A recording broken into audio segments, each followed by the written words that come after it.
What Bikers Against Breast Cancer does is we provide mini grants to people who are living with any form of cancer to help them pay a bill. Many of you have seen me setting up the little vending table, and we have a gift exchange program. We have patches, pins, and different little things like that that we vend to raise money.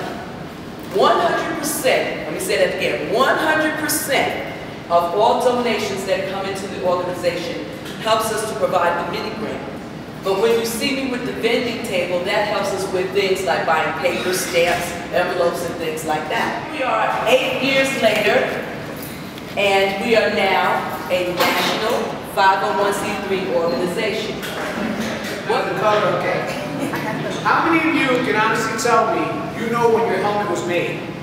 I know. Okay. So, like 10% of all the people that raise their hands actually know when the helmet was made. How many people know how long you should keep the helmet? Not counting you. Before you change your helmet, how long you should keep a helmet? How many say 3 years? Raise your hand. 4 years. 6 years. 10 years. You should change your helmet every 10 years. 7 years from the day it's made, or 5 years from the day you buy it, whatever comes first. Anybody that has a job where they don't use their hands. And if you scrape your hands up bad enough, you can't use it for 2-3 months, however you did make a living. I have to drive. I can't drive my elbows. So I gotta hold my steering wheel. So these gloves are a little bit more. They have a combination of mesh and leather, and they have a little knuckle protection. Go downstairs, try a bunch on, find one that you like, and get them. They're not that much more expensive, but they do provide a little bit more protection. And then if you want serious protection, you go with something like this. This is a full leather glove. It's got knuckle protection. It's got a little bit of pads right on each finger. And in the palm, it's got a little bit extra pad in the palm. Always prepare for the accidents. Ride for fun, but be prepared to possibly hit the ground. So that way when you do hit the ground, it's not like, ah, damn, I should have worn it. The average man will spend 20% of the value of his bike in upgrading his bike. But he will only spend 5% of the value of his bike buying equipment to ride the bike. So he'll buy a full exhaust, a power commander, chrome his wheels, polish his shit, make it look good, and then he'll go downstairs and be like, how much is that? And what's the cheapest helmet you got? But it's a different statistic for women. Women will actually spend about 7% of the value of the bike making the bike look good, and about 25% of the value of the bike buying the right equipment. So congratulations, ladies. The women are going to outlive us. We're hot commodities, so wherever you are, most of the time you'll see us because we like to ride. So after hanging around them for a little while, I decided to join the club. One of the things that I found in looking for a club, it's important for you to match the club and for the club to match you. You have to determine what type of rider you want. When I was looking for a club, I decided that riding from one party to another party or one cookout to another cookout just wasn't for me. I wanted to ride and I want to see how far I can ride. So I made a bucket list. And because of my club, I'm halfway through my bucket list. So we respect the 3 R's. And that's we respect ourselves, we respect our bikes, and we respect our reputation.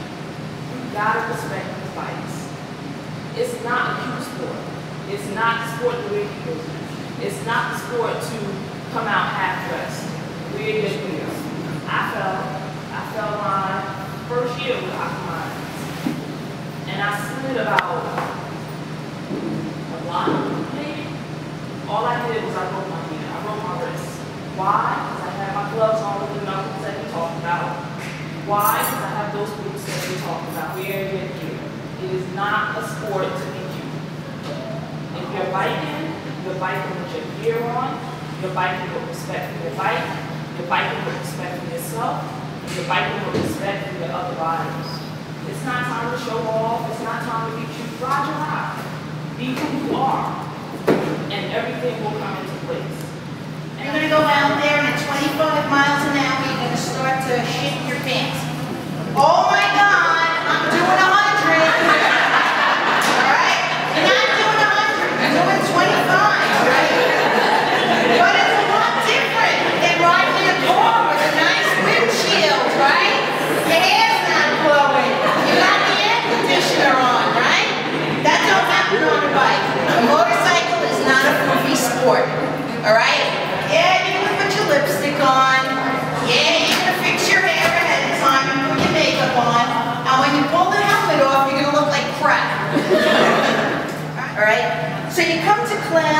forgive me for the riders, I'll talk to you guys in 1 second. You new people, the new girls who are thinking about riding, if it's on your bucket list, if it's something you are considering doing, try it. There are two kinds of riders. Riders who have dropped the bike, riders who are gonna. All right? Who have not dropped their motorcycle at one point. And I don't mean an accident. I mean you're backing it into your garage and the shit falls over. It's gonna happen, all right? We teach you in class how to pick the bike up, how to be out there on your own. This is for the experienced riders in the room. Don't think that for 1 minute because you took the safety class 10 years ago, you know what you're doing. Because you don't. All right? We all get bad habits. All right? We look at other people and we see what they're doing and we say, oh, they know what they're doing. They're riding 20 years. My worst offenders at school are the 20-year riders. They're using one finger on the brake. They're just using one brake, not two. All right? They're looking down, fixing their gas tank. You go where you look. You want to hit the gas tank? Keep looking at it. All right? Come to school. Come for an experience class. It's a few hours out of your life, and you get a discount towards your insurance. The discount on your insurance is good every 3 years with that little card that we give you at the end of class. So if you want your 10% off your insurance, you come back to class. Here's my greatest line yet from Captain Sully Sullenberger. Do you think he would have been able to land that plane on the Hudson had he been in the simulator the one time he burned? Yeah.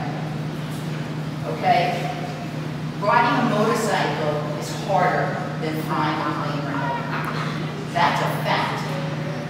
It takes 2,500 functions to ride a motorcycle. Your eyes are scanning so damn fast, sometimes it's off the radar the more experienced you are. That's a good thing. All right? But you guys, the new riders, you gotta work up to that.